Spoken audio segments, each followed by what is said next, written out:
श्री शिवाय नमस्तुभ्यम।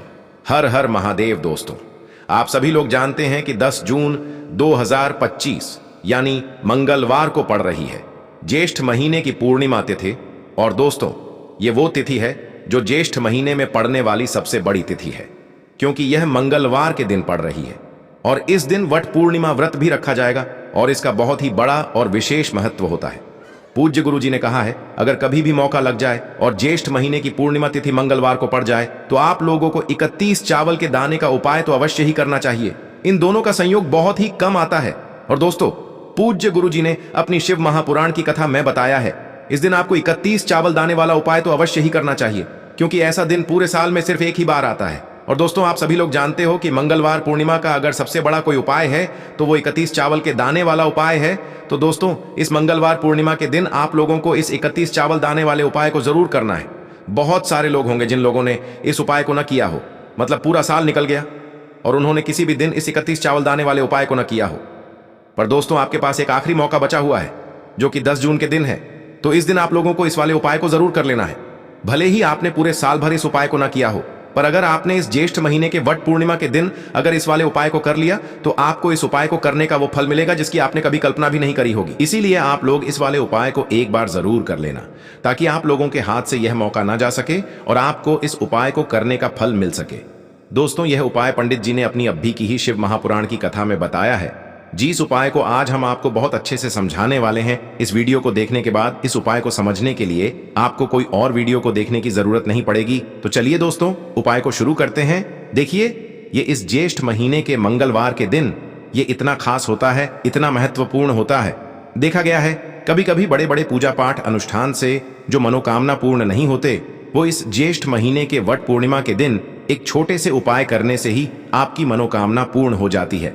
और बहुत सारे लोगों ने इस उपाय को किया भी है और उनको इस उपाय को करने का फल भी जरूर मिला है। अगर आप लोग भी इस उपाय को वट पूर्णिमा के दिन करना चाहते हैं तो आप इस उपाय को पहले अच्छे से समझ लेना, सुन लेना, उसके बाद करना। आपको इस उपाय का फल जरूर मिलेगा। और इस उपाय को कर लेने से आपके घर में चाहे किसी भी प्रकार की दुख और समस्या क्यों ना चल रही हो, आपको उसका कारण भी नहीं पता है कि भाई यह समस्या किस कारण से चल रही है। उसका कुछ भी कारण हो सकता है, जैसे पितृदोष हो सकता है या किसी भी तरह का मंगल दोष भी हो सकता है। तो इस दिन आप लोगों को ये वाला उपाय कर लेना है। ये एक ऐसा उपाय है जिस उपाय को अगर किसी विशेष दिन पर किया जाए तो भाई उस विशेष दिन का जो है वह तो हमें मिलता ही मिलता है, पर हमने उस दिन पर इस उपाय को किया है तो हमें उससे भी बड़ा फल मिलता है और फल बहुत जल्दी मिलता है, क्योंकि आप इस उपाय को बहुत ही बड़े और विशेष दिन पर कर रहे हो। तो चलिए अब उपाय के बारे में बात करते हैं, लेकिन उससे पहले आप लोगों को यह जानना आवश्यक है कि आखिर यह उपाय किस समय करना है, किसको करना है और कैसे करना है। तो चलिए हम आगे आपको वीडियो में एक एक करके बता देते हैं, लेकिन उससे पहले अगर आप लोग हमारे चैनल पर नए हैं तो हमारे चैनल को सब्सक्राइब कर लेना और इस वीडियो को लाइक करके कमेंट बॉक्स में श्री शिवाय नमस्तुभ्यम ओम नमः शिवाय जरूर टाइप कर देना। और अपने फायदे के लिए, गरीबी दूर करने के लिए इस वीडियो को पूरा देख कर जाना, तभी आपको लाभ की प्राप्ति होगी। यदि आज आपने वीडियो को बीच बीच में से देखा, काट काट कर देखा, तो आपको जीवन में कभी सफलता हासिल भी नहीं होगी। तो दोस्तों, इस 31 चावल के दाने वाले उपाय को हमें इस वट पूर्णिमा के दिन कैसे करना है, किसको करना है, किस समय करना है और कहां पर करना है, ये सारे सवालों के जवाब आपको इस वीडियो में मिल जाएंगे। और जो ये वीडियो देखेगा भाई, उसको 31 चावल के दाने वाला उपाय जरूर करना चाहिए, क्योंकि इस दिन एक चावल के दाने का भी बहुत ही बड़ा और विशेष महत्व होता है। और जब बात आ जाए 31 चावल के दाने की, तो ये सोने पे सुहागा वाली बात हो जाती है और ये एक बहुत ही बड़ा उपाय हो जाता है इस मंगलवार वट पूर्णिमा व्रत का। तो अब दोस्तों, इस 31 चावल के दाने वाले उपाय को आखिर करना किसको है, सबसे पहले हम लोग वो बात जान लेते हैं। तो देखो, घर की जो बड़ी माताएं बहनें होती हैं, उन माताओं बहनों में से कोई भी एक बड़ी माता बहन इस वाले उपाय को कर सकती है। और दोस्तों, अगर आप चाहें तो अपने घर में से सभी सदस्यों को भी इस उपाय को करवा सकते हैं। अगर किसी व्यक्ति की खुद की कोई मनोकामना है, खुद की कोई दुख और परेशानी है जो कि वह अपने लिए ही करना चाहता है, इस वाले उपाय को तो वह खुद अपने लिए भी कर सकता है। बाकी अगर कोई घर में से ऐसा है जो कि अपने पूरे घर परिवार की सुख और शांति के लिए ये वाला उपाय करना चाहता है, तो भाई वह भी कर सकता है। उसमें भी कोई दिक्कत वाली बात नहीं है। कहने का मतलब ये है कि इस उपाय को हर एक सदस्य भी कर सकता है और पूरे घर परिवार के सदस्य के लिए घर की बड़ी माताओं बहनों में से कोई एक माता बहन भी कर सकती है। माताएं बहनें अगर घर में उपस्थित न हो या वो यह वाला उपाय न कर पा रही हो, तो फिर घर का कोई बड्ढा सदस्य भी इस 31 चावल के दाने वाले उपाय को कर सकता है, चाहे फिर वह पुरुष ही क्यों ना हो। उसमें कोई भी दिक्कत वाली बात नहीं है। अब दोस्तों, इस 31 चावल के दाने वाले उपाय को हमें करना कहां पर है? हमें इसे शिव जी के मंदिर में जाकर करना है। बहुत सारे लोग प्रश्न करते हैं, हर एक उपाय को करते समय क्या हम इस उपाय को घर पर कर सकते हैं? तो इस वाले उपाय को आप घर पर नहीं कर सकते हो। इस वाले उपाय को करने के लिए आपको शिव जी के मंदिर ही जाना पड़ेगा। उसके बाद में दोस्तों, जो अगला प्रश्न निकल कर आता है वो यह आता है इस उपाय को लेकर कि आखिर इस उपाय को हमें किस समय करना है, सुबह के समय करना है कि शाम के समय करना है। तो देखो, इस वाले उपाय को आप लोग सुबह के समय भी कर सकते हो और शाम के समय प्रदोष काल में भी कर सकते हो। अब अगर आप पूछो कि भाई सबसे उत्तम समय कौन सा रहेगा इस 31 चावल के दाने वाले उपाय को करने का, तो हम आपसे बस यही कहेंगे कि इस उपाय को आप सुबह के समय करेंगे तो ज्यादा बेहतर होगा। बाकी अगर प्रदोष काल शाम के समय भी करेंगे तो भी अच्छा होगा, उसमें कोई भी दिक्कत वाली बात नहीं है। तो अब दोस्तों, जो अगली सबसे बड़ी और महत्वपूर्ण बात आती है वो यह आती है कि सुबह अगर हम उपाय को करेंगे तो हमें कितने बजे से लेकर कितने बजे तक के बीच में करना है, और शाम के समय प्रदोष काल में करेंगे तो हमें कितने बजे से लेकर कितने बजे के बीच में करना है। तो देखो, सुबह जितनी जल्दी हो सके आप उपाय को करने की कोशिश करना। बाकी अगर किसी कारणवश लेट भी हो जाओ, थोड़ी देर भी हो जाए, तो 10 या 11 बजे तक भी आप उपाय कर लेना, पर 12 बजे से ज्यादा देरी ना हो। ठीक है, इस बात का ध्यान रखना। उसके बाद में दोस्तों, अगर शाम के समय प्रदोष काल की बात करें, प्रदोष काल का जो समय होता है वो शाम के 6 बजे से शुरू हो जाता है।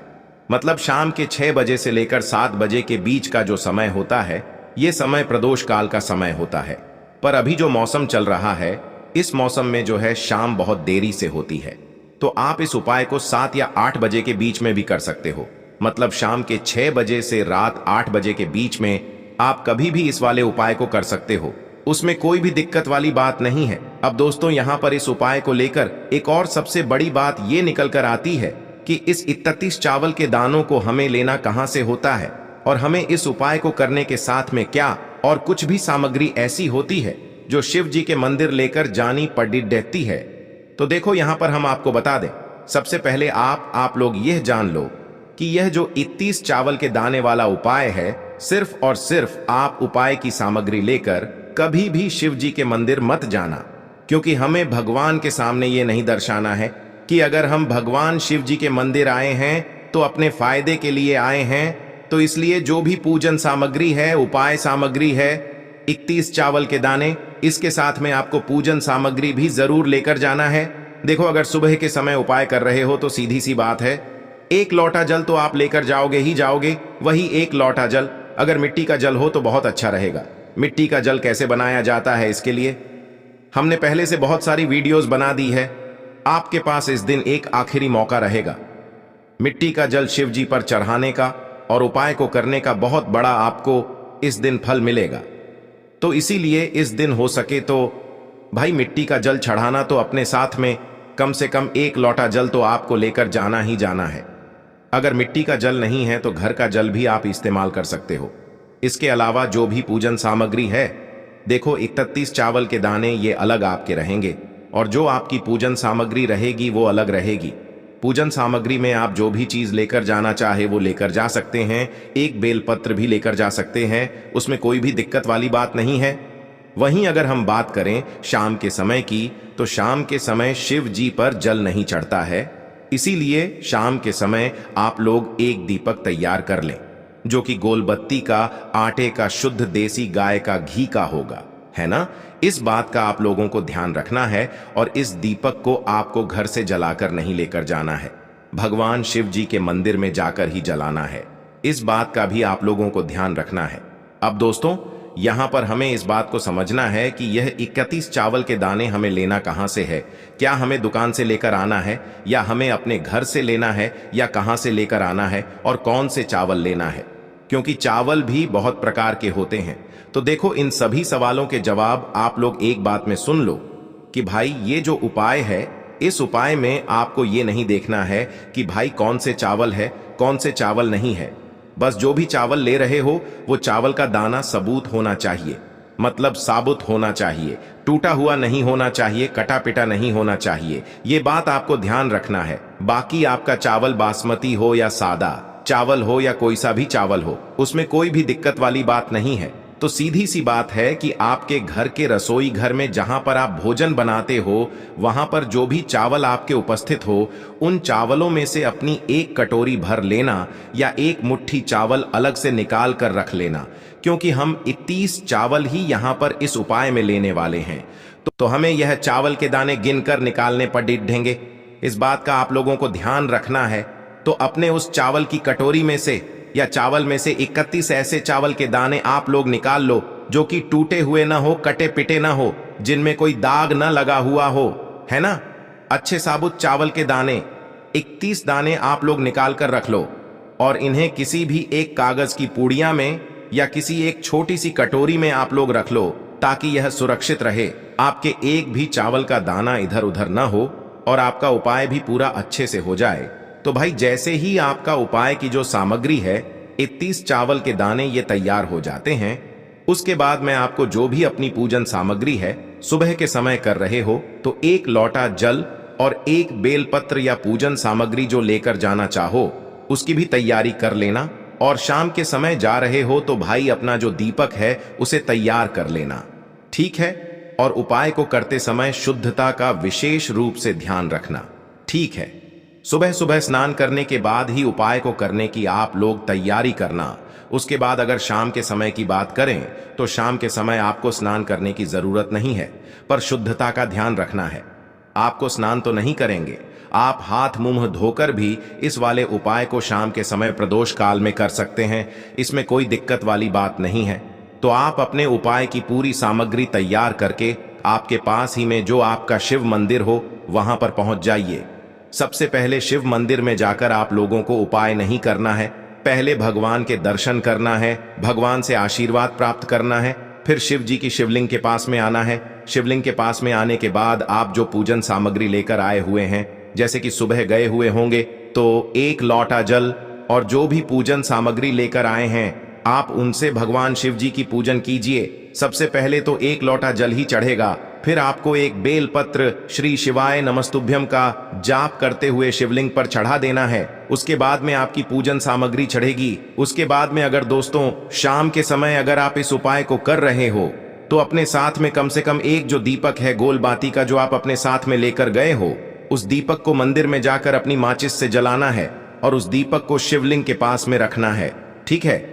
इस दीपक को रखने के बाद ही आप लोगों को अपना ये वाला उपाय शुरू करना है और दीपक को ज्यादा पास में मत रखना, वैसे भी गर्मी पड़ रही है, भगवान शिव जी को आंच नहीं लगनी चाहिए, है ना। तो भाई जैसे ही आपकी पूजा अर्चना हो जाती है, आप भगवान शिव जी को प्रसन्न कर लेते हैं, उसके बाद में शिवलिंग के पास ही में आप कहीं पर बैठ जाइए। सामने या आसपास जिस जगह पर आपको बैठना हो वहां पर बैठ जाइए और अपने वह 31 चावल के दाने अपने सामने निकाल कर रख लीजिए, क्योंकि अब यहां पर उपाय को यहां पर करने की आपको तैयारी करना है। और इस तरीके से जब आप उपाय करेंगे, पूजन सामग्री करने के बाद, पूजन अर्चना करने के बाद, तो आपको उपाय का फल बहुत जल्दी और बहुत बढ़ा होकर मिलेगा। तो अपने 31 चावल के दाने अपने सामने निकाल कर रख लेना और यह जो उपाय है यह आपकी सीधे हाथ की हथेली से होगा, इसलिए इस बात का भी विशेष रूप से ध्यान रखना है। तो सीधे हाथ की हथेली का प्रयोग करके ही आप लोग अपना इस वाले उपाय को करना। अपने सामने जो भी आपकी कागज की पुड्डिया है उसको खोल कर रख लो, या कटोरी है तो भाई उसे अपने सामने रख लो और अपने वह 31 चावल के दाने निकाल लो, ठीक है। उसके बाद में दोस्तों अब आपको क्या करना है कि शिवलिंग आपके सामने होगी, तो आपने वह 31 चावल के दाने एक एक करके जहां पर आपने बेलपत्र चढ़ाया है, आपको शिव जी के शिवलिंग के ऊपर चढ़ाना है। कहां पर चढ़ाना है? शिवलिंग के ऊपर चढ़ाना है और कहीं पर भी नहीं चढ़ाना है। आपको अपने हथेली से तो शिवलिंग के ऊपर चढ़ाना है, भले ही फिर वो अपने आप जलाधारी पर गिर जाए या मतलब वहीं पर गिर जाए, उसमें कोई दिक्कत वाली बात नहीं है, पर आप चढ़ाओ शिवलिंग के ऊपर ही। तो आपको क्या करना है, अपना पहला चावल का दाना उठाना है, श्री शिवाय नमस्तुभ्यम बोलना है और शिवलिंग पर चढ़ा देना है। इसी तरीके से दूसरा चावल का दाना उठा है, शिवलिंग पर चढ़ाना है और मंत्र बोल देना है। और फिर तीसरा चावल का दाना उठाना है, श्री शिवाय नमस्तुभ्यम बोलना है और चढ़ा देना है। इसी प्रकार से आपको पूरे 31 चावल के दाने एक एक करके शिव जी के शिवलिंग के ऊपर चढ़ाना है और भगवान से प्रार्थना करते जाना है। मतलब प्रार्थना तो आपको आखिरी में करना है, पर हर एक चावल के दाने को चढ़ाते समय श्री शिवाय नमस्तुभ्यम जरूर बोलना है। उसके बाद ही में यह चावल का दाना शिवलिंग के ऊपर आपको चढ़ाना है। जैसे ही आपके 31 चावल के दाने शिवलिंग के ऊपर चारच जाते हैं, तो भाई उसके बाद में आपको क्या करना है, भगवान से अपनी मनोकामना बोलना है। मनोकामना भी कब बोलना है, जब आपका 31 चावल का दाना आपके सीधे हाथ की हथेली में हो और आप उसे चढ़ाने के लिए जा रहे हो। श्री शिवाय नमस्तुभ्यम बोलकर उस आखिरी चावल के दाने को शिवलिंग के ऊपर चढ़ा देना और भगवान से फिर अपनी वह मनोकामना बोल देना, जिस मनोकामना के लिए आप लोग अपना यह वाला उपाय कर रहे हो। जिस भी दुख और परेशानी के लिए आप लोग अपना यह वाला उपाय कर रहे हो, उसके बाद में जैसे ही आप अपनी मनोकामना बोल देते हो, आपका यह वाला उपाय पूरा हो जाता है। पर दोस्तों, उपाय को करने के बाद आप लोगों को 2 मिनट भगवान शिव जी के मंत्र का जाप जरूर करना है और मंत्र का जाप करने के बाद भगवान से एक और बार प्रार्थना करना है अपनी मनोकामना के लिए या अपनी जो भी दुख और परेशानी है उसके लिए। इसके बाद में आप लोग भगवान को देखकर भगवान से प्रार्थना करके उनसे आशीर्वाद लेकर वहां से उठ सकते हैं और अपने घर पर जा सकते हैं। बस दोस्तों, यहां पर यह वाला उपाय पूरा हो जाता है। इस तरीके से जो भी व्यक्ति छोटी छोटी चीजों का ध्यान रखते हुए इस 31 चावल के दाने वाले उपाय को करेगा, निश्चित सी बात है उसे उसकी मनोकामना जल्द ही पूर्ण होगी और जो भी दुख और परेशानी है वो भी बहुत ही जल्दी दूर होंगे। और दोस्तों, अगर आपको हमारी ये वीडियो पसंद आई हो तो हमारे इस वीडियो को लाइक और चैनल को सब्सक्राइब जरूर करें। हर हर महादेव, ओम नमः शिवाय। आपको लेना है एक गोल बाती का दीपक। आप चाहें तो मिट्टी का ले सकते हैं या फिर घर से शुद्ध आटा मढ़कर उसका दीपक आप तैयार कर सकते हैं। इसके बाद आपको लेना है शुद्ध गाय का घी। अगर वो नहीं है तो कोई भी देसी घी इस्तेमाल कर सकते हैं, जिससे आपको दीपक प्रज्वलित करना है। देखो, अब ये सब सामग्री लेकर आपको जाना है प्रदोष काल में आपके घर पर तुलसी जी के घेरे के पास में। देखो, ये उपाय तो आपको अवश्य करना है। देखो, वहां पहुंचकर सबसे पहले वो दीपक आपको प्रज्वलित कर देना है और ओम नमो भगवते वासुदेवाय नमः का 11 बार जाप करना है। उसके बाद आपको अपने सीधे हाथ में थोड़ी हल्दी लेकर उस दीपक में अपना नाम और गोत्र बोलते हुए डाल देना है। उसके बाद माता लक्ष्मी से आपको प्रार्थना करना है कि हे महालक्ष्मी, हमारी सभी दुख तकलीफों को दूर करो। हे महादेव, हमारे सब दुख कष्टों को खत्म करो। इस भावना से आपको ये उपाय करना है। चलिए अब बात कर लेते हैं दूसरे उपाय की।